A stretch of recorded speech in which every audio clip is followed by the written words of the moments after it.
ರಾಜ್ಯದಲ್ಲಿ micro finance ಕಿರುಕುಳ ತಡೆಗಟ್ಟಲು ರಾಜ್ಯ ಸರ್ಕಾರ ಸುಗ್ರೀವಾಜ್ಞೆ ಹೊರಡಿಸಲು ಸಿದ್ಧತೆ ಮಾಡಿಕೊಂಡಿದೆ. ರಾಜ್ಯಪಾಲರ ಅಂಕಿತಕ್ಕೆ ಸುಗ್ರೀವಾಜ್ಞೆ ಕಳುಹಿಸಿದೆ. ಈ ನಡುವೆಯೂ ಸಾರ್ವಜನಿಕರ ಮೇಲೆ ಮೈಕ್ರೋ ಫಿನಾನ್ಸ್ ಕಂಪನಿಗಳ ಕಿರುಕುಳ ಮುಂದುವರೆದಿದೆ ಅನ್ನೋದಕ್ಕೆ ದಾವಣಗೆರೆಯ ಈ ಪ್ರಕರಣ ಸಾಕ್ಷಿಯಾಗಿದೆ.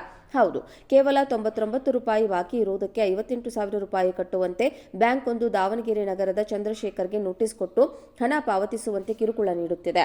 ಚಂದ್ರಶೇಖರ್ ಆನ್ಲೈನ್ ಮೂಲಕ ಮೈಕ್ರೋ ಫಿನಾನ್ಸ್ ಕಂಪನಿಯಲ್ಲಿ ₹10 ಲಕ್ಷ ಸಾಲ ಮಾಡಿದ್ರು. ಪ್ರತಿ ತಿಂಗಳು ಕಂತಿನಂತೆ ಎಲ್ಲಾ ಸಾಲವನ್ನು ಕಟ್ಟಿದ್ರು.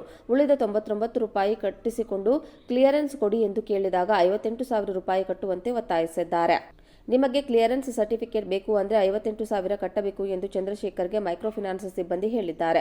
ದಾಖಲೆ ಪ್ರಕಾರ ಕೇವಲ ₹99 ಕಟ್ಟಿದ್ರೆ ಸಾಲ ಮುಕ್ತವಾಗುತ್ತದೆ. ಆದರೆ ಇದೀಗ ಮೈಕ್ರೋ ಫಿನಾನ್ಸ್ ಸಿಬ್ಬಂದಿ ₹58,000 ಕಟ್ಟಲೇಬೇಕೆಂದು ಚಂದ್ರಶೇಖರ್ಗೆ ಕಿರುಕುಳ ನೀಡುತ್ತಿದ್ದಾರೆ. ಚಂದ್ರಶೇಖರ್ ಕಿರುಕುಳ ತಾಳಲಾರದೆ ಈ ಬಗ್ಗೆ ಆರ್ಬಿಐಗೆ ಪತ್ರ ಬರೆಯಲು ಮುಂದಾಗಿದ್ದಾರೆ. ಆನ್ಲೈನ್ನಲ್ಲಿ ಸಾಲ ಪಡೆದರೂ ಸಹ ಮೈಕ್ರೋ ಫಿನಾನ್ಸ್ ಸಿಬ್ಬಂದಿ ಕಿರುಕುಳ ನಿಲ್ಲುತ್ತಿಲ್ಲ. ಎಲ್ಲ ಹಣವನ್ನ ಬಡ್ಡಿ ಸಮೇತ ಕಟ್ಟಿದ್ರು ಕೂಡ ಇನ್ನೂ ಹಣ ಕಟ್ಟಿ ನಂತರ ಕ್ಲಿಯರೆನ್ಸ್ ಸರ್ಟಿಫಿಕೇಟ್ ಕೊಡ್ತೇವೆ ಎಂದು ಸತಾಯಿಸ್ತಾ ಇದ್ದಾರೆ ಎಂದು ಅವಲತ್ತುಕೊಂಡಿದ್ದಾರೆ. ಜೊತೆಗೆ ದೂರು ನೀಡುವುದಾಗಿಯೂ ಎಚ್ಚರಿಕೆ ನೀಡಿದ್ದಾರೆ.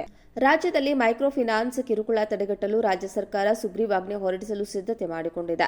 ರಾಜ್ಯಪಾಲರ ಅಂಕಿತಕ್ಕೆ ಸುಗ್ರೀವಾಜ್ಞೆ ಕಳುಹಿಸಿದೆ. ಈ ನಡುವೆಯೂ ಸಾರ್ವಜನಿಕರ ಮೇಲೆ ಮೈಕ್ರೋ ಫಿನಾನ್ಸ್ ಕಂಪನಿಗಳ ಕಿರುಕುಳ ಮುಂದುವರೆದಿದೆ ಅನ್ನೋದಕ್ಕೆ ದಾವಣಗೆರೆಯ ಈ ಪ್ರಕರಣ ಸಾಕ್ಷಿಯಾಗಿದೆ. ಹೌದು, ಕೇವಲ ₹99 ಬಾಕಿ ಇರುವುದಕ್ಕೆ ₹58,000 ಕಟ್ಟುವಂತೆ ಬ್ಯಾಂಕ್ ಒಂದು ದಾವಣಗೆರೆ ನಗರದ ಚಂದ್ರಶೇಖರ್ಗೆ ನೋಟಿಸ್ ಕೊಟ್ಟು ಹಣ ಪಾವತಿಸುವಂತೆ ಕಿರುಕುಳ ನೀಡುತ್ತಿದೆ. ಚಂದ್ರಶೇಖರ್ ಆನ್ಲೈನ್ ಮೂಲಕ ಮೈಕ್ರೋ ಫಿನಾನ್ಸ್ ಕಂಪನಿಯಲ್ಲಿ ₹10 ಲಕ್ಷ ಸಾಲ ಮಾಡಿದ್ರು. ಪ್ರತಿ ತಿಂಗಳು ಕಂತಿನಂತೆ ಎಲ್ಲಾ ಸಾಲವನ್ನು ಕಟ್ಟಿದ್ರು.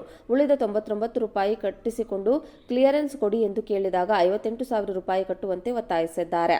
ನಿಮಗೆ ಕ್ಲಿಯರೆನ್ಸ್ ಸರ್ಟಿಫಿಕೇಟ್ ಬೇಕು ಅಂದ್ರೆ ₹58,000 ಕಟ್ಟಬೇಕು ಎಂದು ಚಂದ್ರಶೇಖರ್ಗೆ ಮೈಕ್ರೋ ಫಿನಾನ್ಸ್ ಸಿಬ್ಬಂದಿ ಹೇಳಿದ್ದಾರೆ. ದಾಖಲೆ ಪ್ರಕಾರ ಕೇವಲ ₹99 ಕಟ್ಟಿದ್ರೆ ಸಾಲ ಮುಕ್ತವಾಗುತ್ತದೆ. ಆದರೆ ಇದೀಗ ಮೈಕ್ರೋ ಫಿನಾನ್ಸ್ ಸಿಬ್ಬಂದಿ ₹58,000 ಕಟ್ಟಲೇಬೇಕೆಂದು ಚಂದ್ರಶೇಖರ್ಗೆ ಕಿರುಕುಳ ನೀಡುತ್ತಿದ್ದಾರೆ. ಚಂದ್ರಶೇಖರ್ ಕಿರುಕುಳ ತಾಳಲಾರದೆ ಈ ಬಗ್ಗೆ ಆರ್ಬಿಐಗೆ ಪತ್ರ ಬರೆಯಲು ಮುಂದಾಗಿದ್ದಾರೆ. ಆನ್ಲೈನ್ನಲ್ಲಿ ಸಾಲ ಪಡೆದರೂ ಸಹ ಮೈಕ್ರೋ ಫಿನಾನ್ಸ್ ಸಿಬ್ಬಂದಿ ಕಿರುಕುಳ ನಿಲ್ಲುತ್ತಿಲ್ಲ. ಎಲ್ಲ ಹಣವನ್ನ ಬಡ್ಡಿ ಸಮೇತ ಕಟ್ಟಿದ್ರು ಕೂಡ ಇನ್ನೂ ಹಣ ಕಟ್ಟಿ ನಂತರ ಕ್ಲಿಯರೆನ್ಸ್ ಸರ್ಟಿಫಿಕೇಟ್ ಕೊಡ್ತೇವೆ ಎಂದು ಸತಾಯಿಸ್ತಾ ಇದ್ದಾರೆ ಎಂದು ಅವಲತ್ತುಕೊಂಡಿದ್ದಾರೆ. ಜೊತೆಗೆ ದೂರು ನೀಡುವುದಾಗಿಯೂ ಎಚ್ಚರಿಕೆ ನೀಡಿದ್ದಾರೆ. ರಾಜ್ಯದಲ್ಲಿ ಮೈಕ್ರೋ ಫಿನಾನ್ಸ್ ಕಿರುಕುಳ ತಡೆಗಟ್ಟಲು ರಾಜ್ಯ ಸರ್ಕಾರ ಸುಗ್ರೀವಾಜ್ಞೆ ಹೊರಡಿಸಲು ಸಿದ್ಧತೆ ಮಾಡಿಕೊಂಡಿದೆ. ರಾಜ್ಯಪಾಲರ ಅಂಕಿತಕ್ಕೆ ಸುಗ್ರೀವಾಜ್ಞೆ ಕಳುಹಿಸಿದೆ. ಈ ನಡುವೆಯೂ ಸಾರ್ವಜನಿಕರ ಮೇಲೆ ಮೈಕ್ರೋ ಫಿನಾನ್ಸ್ ಕಂಪನಿಗಳ ಕಿರುಕುಳ ಮುಂದುವರೆದಿದೆ ಅನ್ನೋದಕ್ಕೆ ದಾವಣಗೆರೆಯ ಈ ಪ್ರಕರಣ ಸಾಕ್ಷಿಯಾಗಿದೆ. ಹೌದು, ಕೇವಲ ₹99 ಬಾಕಿ ಇರುವುದಕ್ಕೆ ₹58,000 ಕಟ್ಟುವಂತೆ ಬ್ಯಾಂಕ್ ಒಂದು ದಾವಣಗೆರೆ ನಗರದ ಚಂದ್ರಶೇಖರ್ಗೆ ನೋಟಿಸ್ ಕೊಟ್ಟು ಹಣ ಪಾವತಿಸುವಂತೆ ಕಿರುಕುಳ ನೀಡುತ್ತಿದೆ. ಚಂದ್ರಶೇಖರ್ ಆನ್ಲೈನ್ ಮೂಲಕ ಮೈಕ್ರೋ ಫಿನಾನ್ಸ್ ಕಂಪನಿಯಲ್ಲಿ ₹10 ಲಕ್ಷ ಸಾಲ ಮಾಡಿದ್ರು. ಪ್ರತಿ ತಿಂಗಳು ಕಂತಿನಂತೆ ಎಲ್ಲಾ ಸಾಲವನ್ನು ಕಟ್ಟಿದ್ರು. ಉಳಿದ ₹99 ಕಟ್ಟಿಸಿಕೊಂಡು ಕ್ಲಿಯರೆನ್ಸ್ ಕೊಡಿ ಎಂದು ಕೇಳಿದಾಗ ₹58,000 ಕಟ್ಟುವಂತೆ ಒತ್ತಾಯಿಸಿದ್ದಾರೆ. ನಿಮಗೆ ಕ್ಲಿಯರೆನ್ಸ್ ಸರ್ಟಿಫಿಕೇಟ್ ಬೇಕು ಅಂದ್ರೆ ₹58,000 ಕಟ್ಟಬೇಕು ಎಂದು ಚಂದ್ರಶೇಖರ್ಗೆ ಮೈಕ್ರೋ ಫಿನಾನ್ಸ್ ಸಿಬ್ಬಂದಿ ಹೇಳಿದ್ದಾರೆ. ದಾಖಲೆ ಪ್ರಕಾರ ಕೇವಲ ₹99 ಕಟ್ಟಿದ್ರೆ ಸಾಲ ಮುಕ್ತವಾಗುತ್ತದೆ. ಆದರೆ ಇದೀಗ ಮೈಕ್ರೋ ಫಿನಾನ್ಸ್ ಸಿಬ್ಬಂದಿ ₹58,000 ಕಟ್ಟಲೇಬೇಕೆಂದು ಚಂದ್ರಶೇಖರ್ಗೆ ಕಿರುಕುಳ ನೀಡುತ್ತಿದ್ದಾರೆ. ಚಂದ್ರಶೇಖರ್ ಕಿರುಕುಳ ತಾಳಲಾರದೆ ಈ ಬಗ್ಗೆ ಆರ್ಬಿಐಗೆ ಪತ್ರ ಬರೆಯಲು ಮುಂದಾಗಿದ್ದಾರೆ. ಆನ್ಲೈನ್ನಲ್ಲಿ ಸಾಲ ಪಡೆದರೂ ಸಹ ಮೈಕ್ರೋ ಫಿನಾನ್ಸ್ ಸಿಬ್ಬಂದಿ ಕಿರುಕುಳ ನಿಲ್ಲುತ್ತಿಲ್ಲ. ಎಲ್ಲ ಹಣವನ್ನ ಬಡ್ಡಿ ಸಮೇತ ಕಟ್ಟಿದ್ರು ಕೂಡ ಇನ್ನೂ ಹಣ ಕಟ್ಟಿ ನಂತರ ಕ್ಲಿಯರೆನ್ಸ್ ಸರ್ಟಿಫಿಕೇಟ್ ಕೊಡ್ತೇವೆ ಎಂದು ಸತಾಯಿಸ್ತಾ ಇದ್ದಾರೆ ಎಂದು ಅವಲತ್ತುಕೊಂಡಿದ್ದಾರೆ. ಜೊತೆಗೆ ದೂರು ನೀಡುವುದಾಗಿಯೂ ಎಚ್ಚರಿಕೆ ನೀಡಿದ್ದಾರೆ. ರಾಜ್ಯದಲ್ಲಿ ಮೈಕ್ರೋ ಫಿನಾನ್ಸ್ ಕಿರುಕುಳ ತಡೆಗಟ್ಟಲು ರಾಜ್ಯ ಸರ್ಕಾರ ಸುಗ್ರೀವಾಜ್ಞೆ ಹೊರಡಿಸಲು ಸಿದ್ಧತೆ ಮಾಡಿಕೊಂಡಿದೆ. ರಾಜ್ಯಪಾಲರ ಅಂಕಿತಕ್ಕೆ ಸುಗ್ರೀವಾಜ್ಞೆ ಕಳುಹಿಸಿದೆ. ಈ ನಡುವೆಯೂ ಸಾರ್ವಜನಿಕರ ಮೇಲೆ ಮೈಕ್ರೋ ಫಿನಾನ್ಸ್ ಕಂಪನಿಗಳ ಕಿರುಕುಳ ಮುಂದುವರೆದಿದೆ ಅನ್ನೋದಕ್ಕೆ ದಾವಣಗೆರೆಯ ಈ ಪ್ರಕರಣ ಸಾಕ್ಷಿಯಾಗಿದೆ. ಹೌದು, ಕೇವಲ ₹99 ಬಾಕಿ ಇರುವುದಕ್ಕೆ ₹58,000 ಕಟ್ಟುವಂತೆ ಬ್ಯಾಂಕ್ ಒಂದು ದಾವಣಗೆರೆ ನಗರದ ಚಂದ್ರಶೇಖರ್ಗೆ ನೋಟಿಸ್ ಕೊಟ್ಟು ಹಣ ಪಾವತಿಸುವಂತೆ ಕಿರುಕುಳ ನೀಡುತ್ತಿದೆ. ಚಂದ್ರಶೇಖರ್ ಆನ್ಲೈನ್ ಮೂಲಕ ಮೈಕ್ರೋ ಫಿನಾನ್ಸ್ ಕಂಪನಿಯಲ್ಲಿ ₹10 ಲಕ್ಷ ಸಾಲ ಮಾಡಿದ್ರು. ಪ್ರತಿ ತಿಂಗಳು ಕಂತಿನಂತೆ ಎಲ್ಲಾ ಸಾಲವನ್ನು ಕಟ್ಟಿದ್ರು.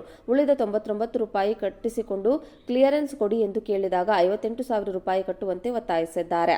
ನಿಮಗೆ ಕ್ಲಿಯರೆನ್ಸ್ ಸರ್ಟಿಫಿಕೇಟ್ ಬೇಕು ಅಂದ್ರೆ ₹58,000 ಕಟ್ಟಬೇಕು ಎಂದು ಚಂದ್ರಶೇಖರ್ಗೆ ಮೈಕ್ರೋ ಫಿನಾನ್ಸ್ ಸಿಬ್ಬಂದಿ ಹೇಳಿದ್ದಾರೆ. ದಾಖಲೆ ಪ್ರಕಾರ ಕೇವಲ ₹99 ಕಟ್ಟಿದ್ರೆ ಸಾಲ ಮುಕ್ತವಾಗುತ್ತದೆ. ಆದರೆ ಇದೀಗ ಮೈಕ್ರೋ ಫಿನಾನ್ಸ್ ಸಿಬ್ಬಂದಿ ₹58,000 ಕಟ್ಟಲೇಬೇಕೆಂದು ಚಂದ್ರಶೇಖರ್ಗೆ ಕಿರುಕುಳ ನೀಡುತ್ತಿದ್ದಾರೆ. ಚಂದ್ರಶೇಖರ್ ಕಿರುಕುಳ ತಾಳಲಾರದೆ ಈ ಬಗ್ಗೆ ಆರ್ಬಿಐಗೆ ಪತ್ರ ಬರೆಯಲು ಮುಂದಾಗಿದ್ದಾರೆ. ಆನ್ಲೈನ್ನಲ್ಲಿ ಸಾಲ ಪಡೆದರೂ ಸಹ ಮೈಕ್ರೋ ಫಿನಾನ್ಸ್ ಸಿಬ್ಬಂದಿ ಕಿರುಕುಳ ನಿಲ್ಲುತ್ತಿಲ್ಲ. ಎಲ್ಲ ಹಣವನ್ನ ಬಡ್ಡಿ ಸಮೇತ ಕಟ್ಟಿದ್ರು ಕೂಡ ಇನ್ನೂ ಹಣ ಕಟ್ಟಿ ನಂತರ ಕ್ಲಿಯರೆನ್ಸ್ ಸರ್ಟಿಫಿಕೇಟ್ ಕೊಡ್ತೇವೆ ಎಂದು ಸತಾಯಿಸ್ತಾ ಇದ್ದಾರೆ ಎಂದು ಅವಲತ್ತುಕೊಂಡಿದ್ದಾರೆ. ಜೊತೆಗೆ ದೂರು ನೀಡುವುದಾಗಿಯೂ ಎಚ್ಚರಿಕೆ ನೀಡಿದ್ದಾರೆ.